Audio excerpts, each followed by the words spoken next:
So now our third presenter is a Professor Dileni Gunewardena from the University of Peradeniya, Sri Lanka.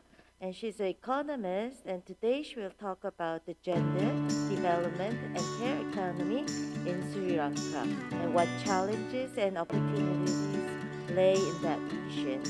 And I think Professor Gunewardena has prepared her video clip for this session. She is not here at the moment, so could you please play her video clip?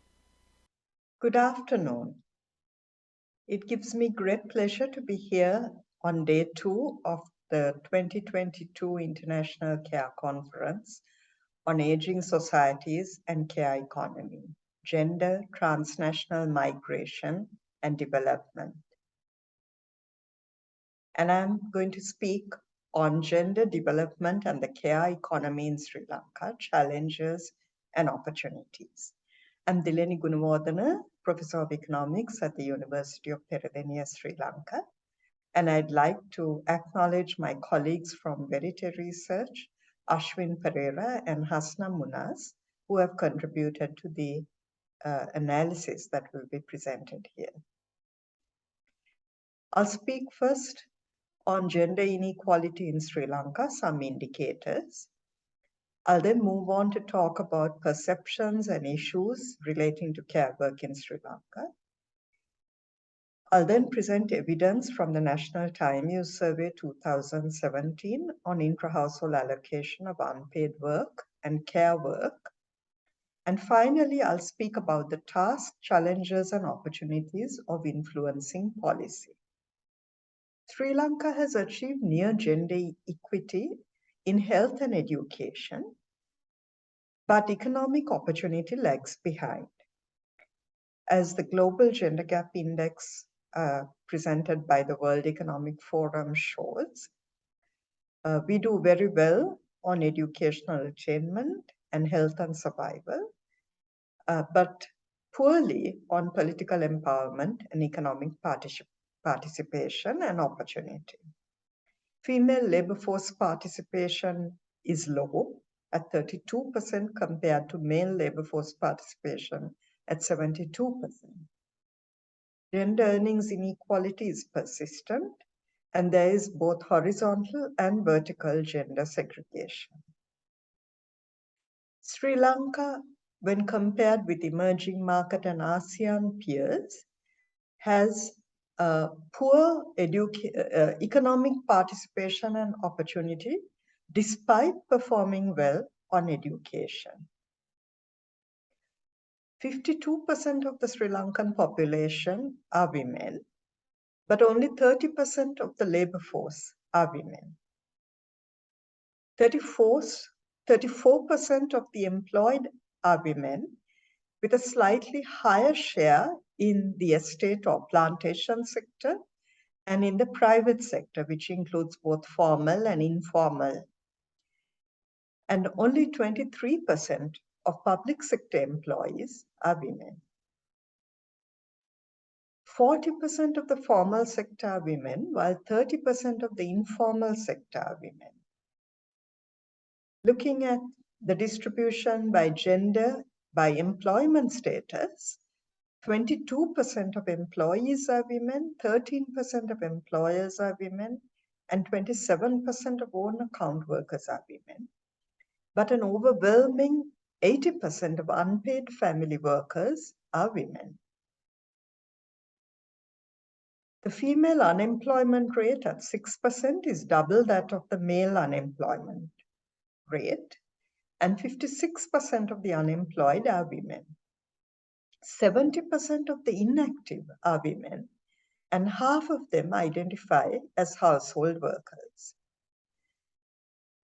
Evidence on the gender gap extracted by us, King and Gunewardena, from the Skills Towards Employment and Productivity Survey of the World Bank show that the overall wage gap is 22%. That is, for every 100 rupees that a man earns, women earn only 78 rupees. The relative earnings for women among formal employees is more, being 87%, but among informal employees, it is less at 65%. And among the self-employed, it is 77%. Moving on to issues and perceptions of the care economy in Sri Lanka. The care economy in Sri Lanka is highly gendered. Women are more likely to be responsible for tasks like childcare and instruction, food preparation and cleaning, while men are more likely to be involved in tasks like shopping or providing transport. Women also dominate paid care work in terms of occupations and industries. For example, domestic helpers and cleaners, nursing and primary teaching professionals, and associate professionals.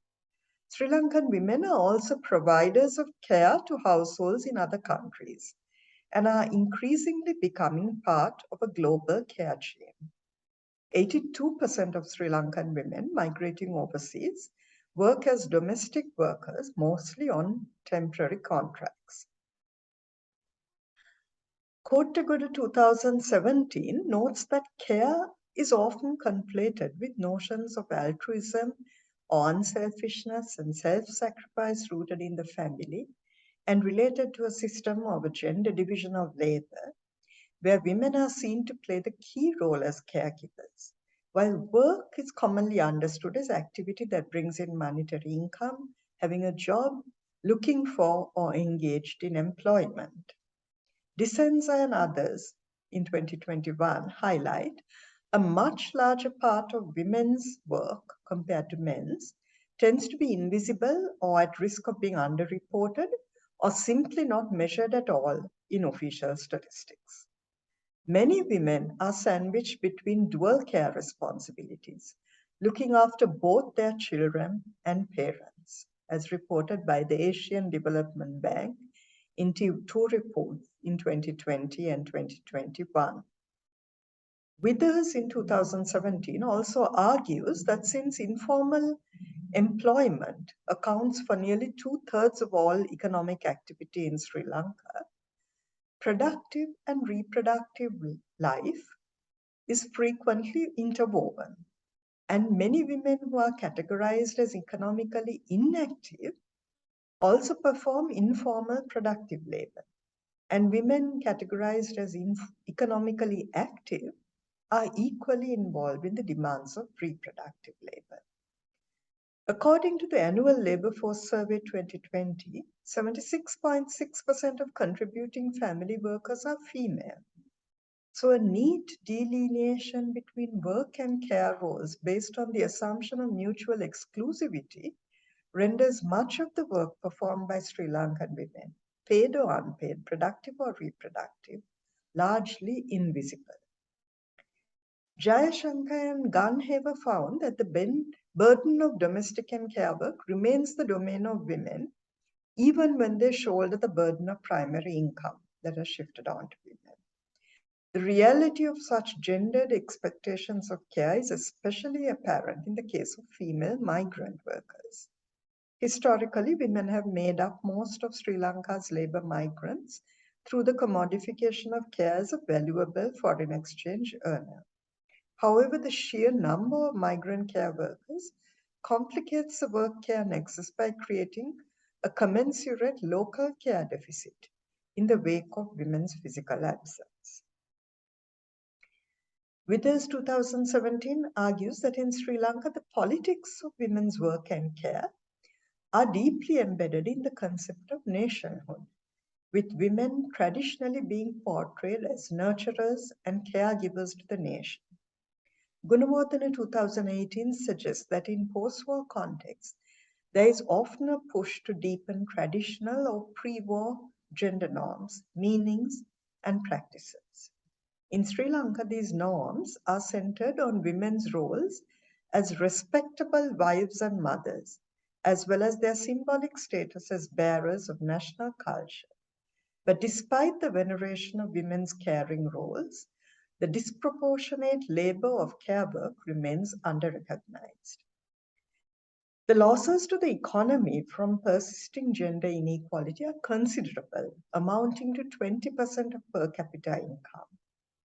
Care work and unpaid work constraints and norms can also limit female labor force participation expansion. Married women are much less likely to be paid employees than unmarried women. The dominance of unpaid caregiving in Sri Lanka's care economy keeps women out of productive economic labor, limits their career advancement and leadership potential. So the benefits of reducing or redistributing care work increase female labor force participation. It increases women's financial independence and access to social protection, especially in old age. And it increases returns on education and reduces wage inequalities. And it increases women's quality of life. Some evidence from the National Time Use Survey: women have a much higher participation rate than men in both housework and care work activities. And this remains true for activities such as meal management and preparation, cleaning and maintenance of the own house, and care and maintenance of clothing, as well as childcare and instruction and care of dependent adults. In terms of time spent, women spend almost 3 times the amount of time that men spend in housework and care work. The burden of domestic work affects nearly all women aged 20 and above, but participation rates for men increase more gradually, corresponding with marital status. Participation rates in unpaid caregiving are much more concentrated among those aged 30 to 49 years, which corresponds to the years in which adults are more likely to be engaged in child rearing. Married men and women are more likely to spend time in unpaid domestic and caregiving services, and the time spent by women more than doubles, but not for men. Finally, we move to the task of influencing policy. On the right-hand side, we show what we think is the care diamond in Sri Lanka, with a disproportionate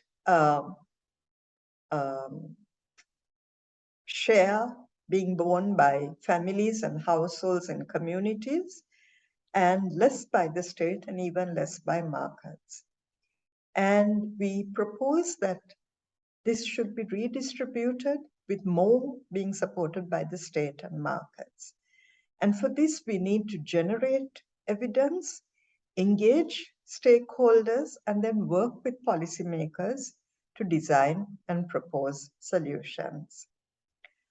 Challenges that we will face include the entrenched social norms and gender role attitudes that we talked about in this presentation, but also for Sri Lanka, the current economic crisis, which followed on the COVID-19 induced recession.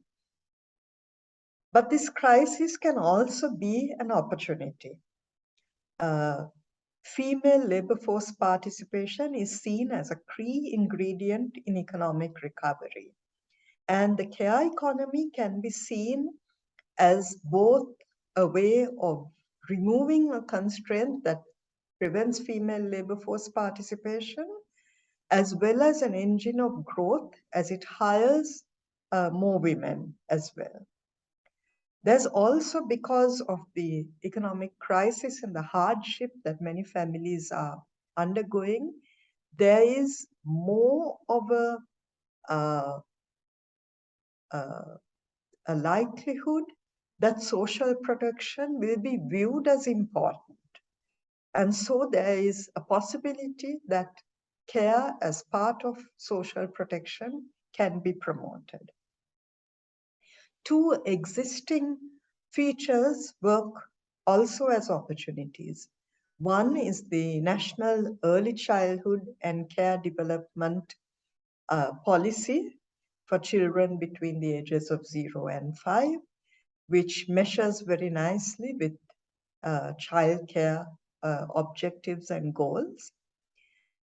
And the last is that policymakers, including the Women Parliamentarians Caucus, are very interested in care.